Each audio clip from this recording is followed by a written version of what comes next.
Hello दोस्तों, आज का मैच बहुत ही महत्वपूर्ण होने वाला है जो कि है इंडिया और बांग्लादेश का मैच। और ये दोनों देशों के लिए बहुत ही महत्वपूर्ण मैच है। ये दोनों देशों के लिए करो या मरो का मुकाबला है, क्योंकि कोई भी देश इसमें हारना नहीं चाहता।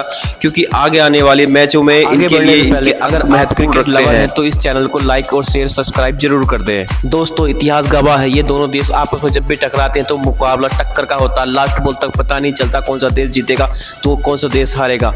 मगर यही मुकाबला ऐसा होता है कि लोग रोमांचित होकर देखते हैं। मगर मैच में बारिश आने से पहले ऐसा लग रहा था कि इंडिया शायद हार जाए, मगर बारिश खत्म होने के बाद रोहित ने कुछ ऐसी रणनीति बनाई कि तख्ता ही पलट दिया। और आपको पूरी डिटेल देंगे कि क्या किया रोहित ने और क्या इतने अपने बॉलर को कुछ ऐसी टिप दी, इसके बाद बॉलर ने उनके पत्ते फाड़ दिए। और लास्ट क्योंकि बात तो आप जानते हैं कि इंडिया इस मुकाबले को जीता है, लेकिन कैसे जीता है, किस रोमांचक अंदाज में जीता है, वो हम आपको पूरा का पूरा बताएंगे। लेकिन उससे पहले जान लेते हैं पॉइंट टेबल का क्या हाल है। इस जीत के बाद पॉइंट टेबल में टीम इंडिया पहले पायदान पर है। इंडिया के पास 6 पॉइंट है। 4 में से 3 मुकाबले जीतकर इंडिया पहले पायदान पर है। अब इंडिया का सेमीफाइनल में जाना तय लग रहा है, क्योंकि अंतिम मुकाबला जिम्बाब्वे से है और इंडिया वो मुकाबला बड़े आसानी से जीत जाएगा। लेकिन अब बात करते हैं इस मुकाबले के बारे में। इस मुकाबले में पहले साकिब अल हसन ने टॉस जीता और गेंदबाजी करने का फैसला किया।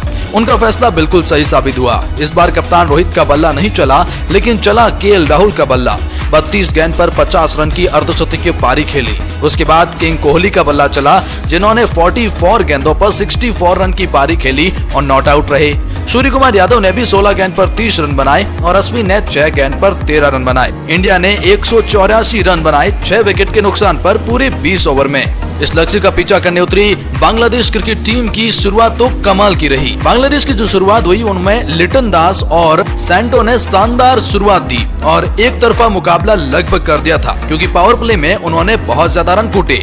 लेकिन जैसे बांग्लादेश की पारी चल रही थी, 7 ओवर हो चुके थे, 66 रन बांग्लादेश बना चुकी थी और इस वक्त पर बारिश आ जाती है। लेकिन बारिश आने के बाद डकवर्थ लुइस नियम लगता है और उसके बाद अब बांग्लादेश के खिलाफ भारत को बचाने थे 54 गेंद पर 85 रन, यानी कि अब भारत के लिए मुश्किलें बढ़ चुकी थी। भारत के पास एक भी विकेट नहीं था। बांग्लादेश 10 विकेट के साथ ये मुकाबला बड़े आसानी से हासिल कर सकता था, क्योंकि उनके पास लिटन दास थे। रविचंद्र अश्विन को गेंदबाजी दी जाती है, लेकिन रविचंद्र अश्विन की गेंदबाजी में केएल राहुल का एक रॉकेट थ्रो जिसने पूरे मैच को ही पलट दिया।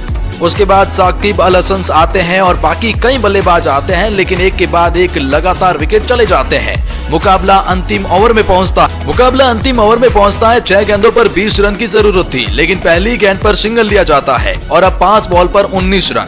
लेकिन अगली गेंद पर सिक्सर लगाकर अर्शदीप सिंह को एक झटका दिया जाता है। अब 4 गेंद पर चाहिए 13 रन। जी हाँ, कोहली और रोहित परेशान, लेकिन अगली गेंद पर डबल रन लिए जाते हैं। लेकिन अब 2 गेंद पर 11 रन की जरूरत। इस बीच एक और ट्विस्ट आता है और अगली ही गेंद पर चौका लगा दिया जाता है। अब अर्शदीप सिंह को बचाने थे 1 गेंद पर 7 रन। सबकी सांसें थम चुकी थी। किसी को नहीं लगा कि जहां एक तरफा मुकाबले में भारत भारी लग रहा था, लेकिन बांग्लादेश के गेंदबाज इस मुकाबले को इस रोमांचक अंदाज तक ले आएंगे।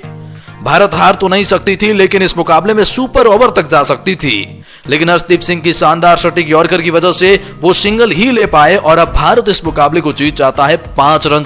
इस बीच विराट कोहली और साकिब अल हसन के बीच में गर्मा गर्मी का माहौल देखने को मिला, क्योंकि विराट के पास एक ऐसी गेंद आती है जो नो बॉल होती है। विराट तुरंत ही एम्पायर से नो बॉल का इशारा कर देते हैं। साकिब अल हसन विराट के पास एम्पायर के पास जाते हैं और कहते हैं विराट के कहने पर नो बॉल दी जाती है, विराट एम्पायरिंग क्यों कर रहे हैं। इस तरह से उन दोनों के बीच में गर्मा गर्मी का माहौल देखने को मिला।